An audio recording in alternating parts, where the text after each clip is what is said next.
CSS Grid layout වල අද අපි කතා කරන්න යන්නේ justify content ගැන.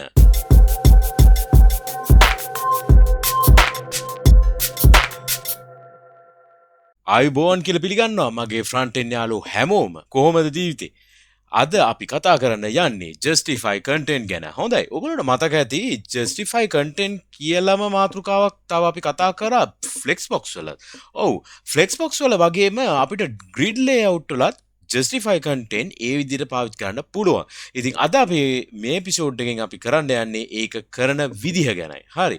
අපි කෙලින්ම යමු ඩෙමෝ එකට. ඩෙමෝ එකේ මම මේ විදිහේ HTML එකක් හදලා තියෙනවා. මේ තමයි output එක ටිකක් navigation style එකට තමයි මම මේක හදලා තියෙන්නේ.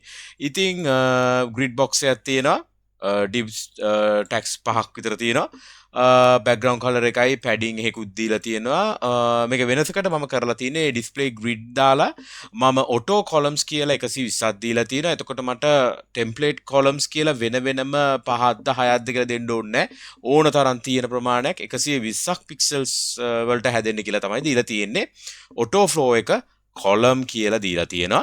grid gap එක 2px. grid gap කියන්නේ මේ හැම එකක් අතරම gap එක 2px කියලා තමයි දීලා තියෙන්නේ. හරි. ඉතින් පළවෙනි එක ගැන අපි කතා කරමු. justify content පළවෙනි එක තමයි start. start කිව්වහම ඒකේ කිසි වෙනසක් නැහැ. මේ විදිහට තමයි පේන්නේ. හරි. අපි ඊළඟ එක කරමු. ඊළඟ එක තමයි center. center කරපු ගාම වෙන්නේ මොකද්ද? මේ area එකේ සම්පූර්ණයෙන්ම මේ හරි මැද්දේ තමයි මේක place වෙන්නේ. ඊළඟට අපි කතා කරමු n කියන එක ගැන. n කිව්වහම මේ මුළු area එකෙම එයා කෙරෝලට යනවා. ඒක තමයි n කියන එකේ වෙනස. ඊට පස්සේ අපි space around කියලා කිව්වොත් මේක පොඩ්ඩක් වෙනස්. මේකේ තියෙන දේ තමයි අපි ගත්තොත් මෙන්න මේ දෙන්නගේ පරතරේ අපි වෙන කලරයක් ගමු. මේ දෙන්නගේ width එකේ භාගේ මේකත් එක්ක සමානයි. ඒතර ඒ විදිහට තමයි මේක බෙදෙන්නේ. මේ මොකද්ද මේ space around කියන එක. මේ width එකෙන් භාගය සමාන වෙනවා මේකට. ඒ විදිහට තමයි මේ space around content ටික හදාගන්න. හොඳයි. අපි ඊළඟට කතා කරමු space between ගැන. between කිව්වහම මොකද වෙන්නේ? මේගොල්ලෝ පළවෙනි එක හරියටම කෙරෝලට ඇලෙනවා. අන්තිම එක්කෙනාත් එයාගේ end එකට ඇලෙනවා.